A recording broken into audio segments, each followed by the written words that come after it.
Yes, this is John G. Sutton, and welcome to Tales from the Jails. Today I'm going to talk a little bit about a couple of notorious inmates and incidents that happened when I was the officer on C2 landing at HMP Wormwood Scrubs. Okay, so I was on the landing, and it would be about 1976, I think, and around about then, yeah, 1976. And onto the landing came an inmate who was, at the time, notorious. Famous pop stars had T-shirts with this man's name on, most notably from the Who. Yeah, Roger Daltrey of the Who had a T-shirt with his name on. It said Free George Davis. Yes, George Davis was on C2 landing at the Scrubs. And I spoke to him a few times because he was notorious at the time.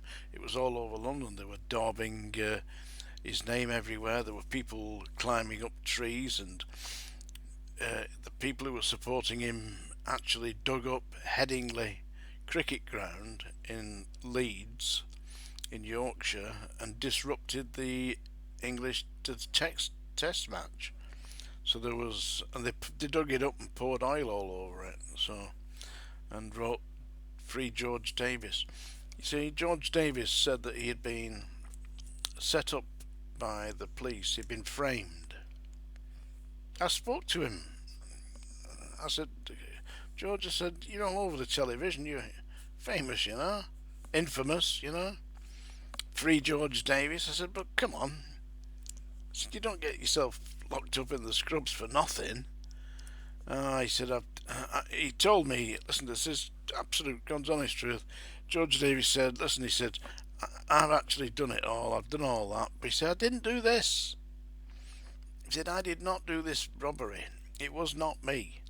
He said they got a sample of my blood and transferred it to the scene of the crime and supposedly produced forensic evidence to prove that it was me and I was there and I wasn't.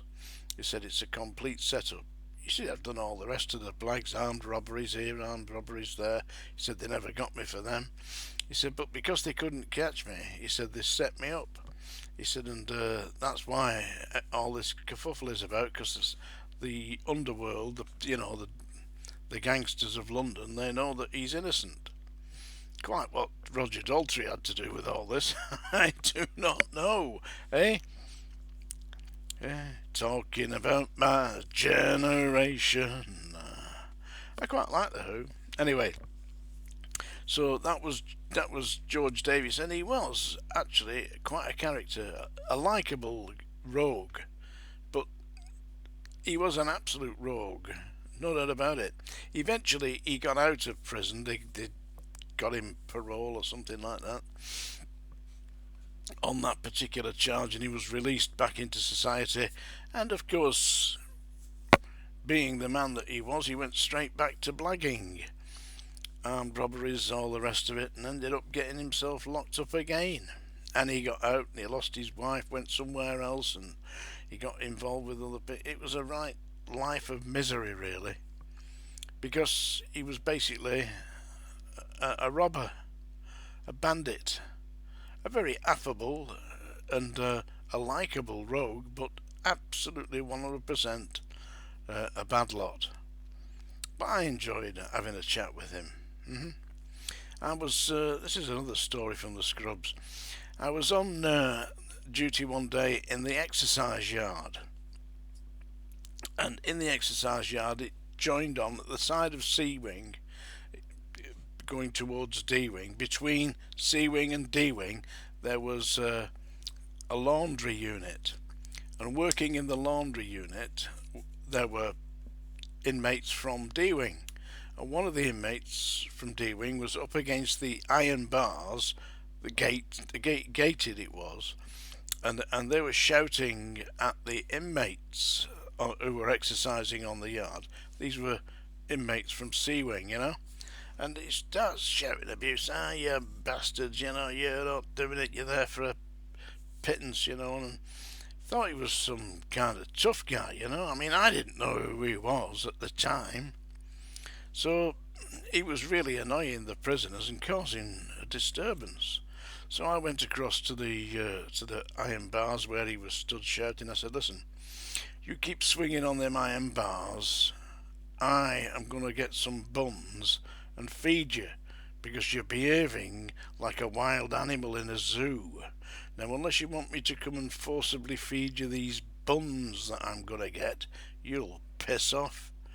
Well, he went absolutely mad. He went wild. Obviously, nobody had spoken to him like that in a long time because he'd been on D-Wing, you know, where they get away with virtually blue murder, you know. And he starts saying, "I'm going to kill you, I'm going to murder you, you bastard, you evil..." Me? I wasn't shouting abuse at the prisoners on the yard, it was him. I just told him, "Shut up or I'll feed you some little buns like they do the monkeys in the zoo, you know." Well, he didn't like that, and across the yard came an officer who had a trolley load of washing to go into the laundry unit. And because I saw this guy coming, I thought, "Oh well, here we go." Anyway, when he opened the iron gates to get in with this truck, you know, it's just a truck with wheels on, and it was him and a couple of red bands pulling it. When he opened the gates to let get through and take the laundry in, out of the gates came running this maniac inmate straight at me. Unfortunately for him, about 5 yards away was standing the security staff with the guard dog, who's so the guard dog took one. The guard dog must have known there was trouble here. It went for this guy, and this guy's running around. Then he's running away from the dog, screaming and shouting, and all hell broke loose, you know. Anyway, they managed to get him back into the laundry and lock the gate on him, you know. Turned out his name, I'll tell you what his name was, Pountney. Now, he was a strange guy. He was a dangerous man. He'd been sentenced to life imprisonment for setting people on fire. Extortion, you know. You know, if you don't pay me the money that you owe me, or pay me the money that's due, or whatever it is, he set you on fire. So he poured petrol all over somebody and set them on fire, burnt them to death. And the strange thing was, Pountney's father had done life imprisonment for exactly the same thing. Extortion, petrol burning people to death. What a strange thing to do, eh? Anyway, I'll tell you another story. It ended up, I got into some aggravation outside the jail, and 3 blokes attacked me in a pub. 3 blokes, and it lasted about 5 seconds. That was about how long it took me to put them bang, bang, bang out. And the leader of this gang was taken away to hospital. But I mean, 3 blokes attacked me in a pub. You know, I'll tell you about this in a bigger story later on. But anyway, they ended up. One of them ended up in hospital. The other 2 were just knocked sparko, and the ambulance came and took this guy away. And of course, the police came, and I was charged with assault occasioning actual bodily harm. I mean, give me a break. One man, little me, yeah, against 3 big blokes, and these were 6'2", 6'3" men, you know, big fellas. But the police said there's no need to use all that force. Force? It took me about 5 seconds to annihilate 3 of them. I'm not using any force. I couldn't run away. I couldn't get out the place. They came with glasses in their hands saying they were going to kill me. I mean, what are you going to do? Man's got to do what a man's got to do, and I did it, you know. Anyway, I was in all the papers, you know. Prison officer, head butts man, you know, hospitalisation, fractured skull, all this. Suddenly, I'm infamous in the scrubs.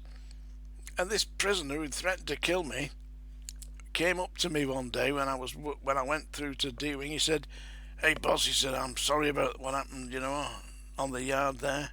He said, "I didn't realise you were one of the boys." one of the boys. Yeah, I was famous, infamous in the scrubs. Yeah, those were the days. Yeah, tales from the jails.